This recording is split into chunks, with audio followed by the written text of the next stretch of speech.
Bonjour! Alors, dans cette vidéo, aujourd'hui, nous allons parler de la notion de faire un choix. Faire un choix, qu'est-ce que c'est? Si je vous dis qu'un choix, c'est prendre une décision, c'est d'aller vers une préférence. Je pense que nous serons plus ou moins tous d'accord.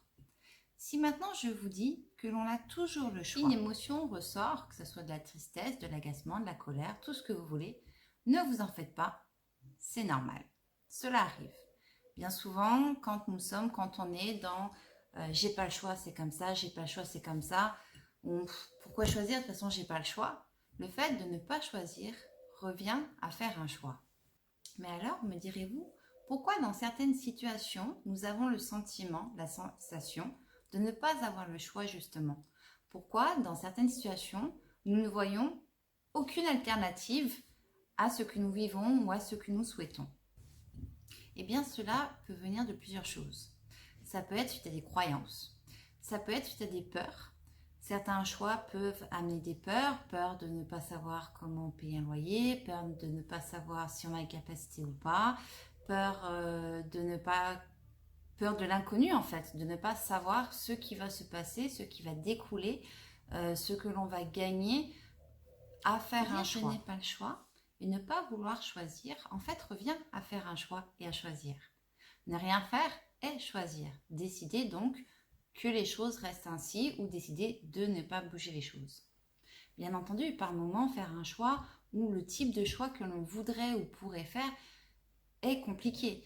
Cela peut rentrer par rapport à pour des raisons professionnelles, pour des raisons de valeur, pour des raisons financières. Il peut être par moments très compliqué, voire délicat de faire un choix. Faire un choix ne veut pas dire tout changer à chaque fois. Par exemple, on va donner un exemple du travail.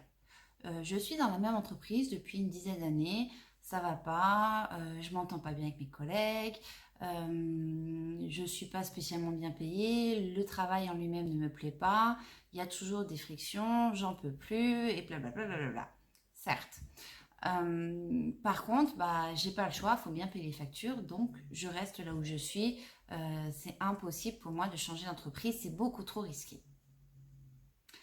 Alors, rien que dans ce schéma-là, vous pouvez voir que vous choisissez en fait.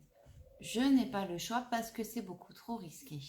Donc, on choisit de rester par rapport aux conséquences qui, à mon sens, seront trop lourdes si je changeais que si je restais là. Donc, c'est pas grave, je vais rester en entreprise. Vous faites un choix, vous faites le choix de rester en entreprise. À ce compte-là, ce que l'on peut voir ensemble, par exemple, ce que vous pouvez voir de votre côté également, c'est la manière dont vous vivez au travail. C'est la manière dont vous échangez avec vos collègues. C'est votre manière de voir votre emploi actuel. Il faut bien vous dire que tout choix a des conséquences. Donc là, si on reprend cet exemple, le choix de changer de travail, comme conséquence, il pourrait y avoir une baisse du salaire, une baisse du revenu, une incertitude quant au travail sur le long terme, puisqu'on a une période d'essai, on arrive en intérim, par exemple, où on a décroché un CDD parce qu'on veut voir et qu'on ne sait pas trop. Voilà, ça, ce sont des conséquences possibles au choix de changer de travail. Si je choisis de rester dans mon travail, les conséquences vont être je suis toujours pas bien, je suis toujours pas payée, il n'y a rien qui bouge, en gros, c'est train-train.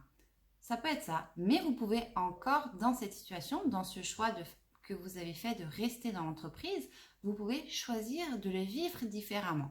C'est-à-dire choisir de voir différemment votre environnement de travail, de voir différemment le rapport que vous avez avec ce poste, de voir différemment votre poste et revenir peut-être aux sources, aux raisons qui ont pu évoluer de pourquoi vous avez pris ce poste, de trouver les choses que vous appréciez dans son poste, trouver les avantages de ce poste. Donc ça peut être, par exemple, vous avez beaucoup plus de RTT, ou vous avez des primes, tous les 3 mois vous avez des primes, ou vous avez le droit à des cadeaux de l'entreprise, vous avez le droit aux chutes. Voilà, il peut y avoir plein de choses si on creuse un petit peu, mais dans ce cas-là, donc pour en revenir à notre sujet du choix, on se sera rendu compte qu'on a fait un premier choix de rester dans l'entreprise, et ensuite dans ce premier choix, qui ne nous plaît pas trop parce qu'à la base, c'est quand même, on ne va pas bien, parce qu'on n'est pas à l'aise dans l'entreprise avec son travail, son emploi. Mais dans ce choix-là, vous avez également le choix de comment vous gérez cette décision. Il arrivera peut-être, ou il est peut-être déjà arrivé, ou il vous arrive peut-être actuellement, que certains de vos choix rentrent en conflit avec des valeurs ou rentrent en conflit avec ce que vous pouvez ressentir ou ce que vous pouvez vouloir par la suite. Alors déjà, dites-vous bien que si vous avez fait un choix qui ne rentre pas à 100% dans vos valeurs actuellement, rien ne vous dit, rien ne vous empêche que plus tard dans le temps, dans une semaine, dans un mois, dans une année, on ne sait pas, au détour d'une rencontre ou d'une évolution quelconque, vous fassiez un autre choix différent de celui qui se présentait à vous aujourd'hui et qui vous amène un peu plus vers ces valeurs qui vous sont chères ou vers ces rêves, si je peux dire ça comme ça, que vous souhaitez atteindre. À mon sens, le plus important dans le fait de faire un choix, quel que soit le choix, quelles que soient les conséquences, quelles que soient les situations, c'est vraiment d'arriver à se préserver mentalement, à se préserver physiquement, à s'écouter, à être en accord avec nos valeurs, à être en accord avec notre ressenti, nos émotions, nos sensations. Donc, pour résumer, je dirais que nous avons toujours le choix, sauf que chaque choix a ses conséquences et a ses bénéfices, sont plus ou moins accessibles, sont plus ou moins disponibles actuellement.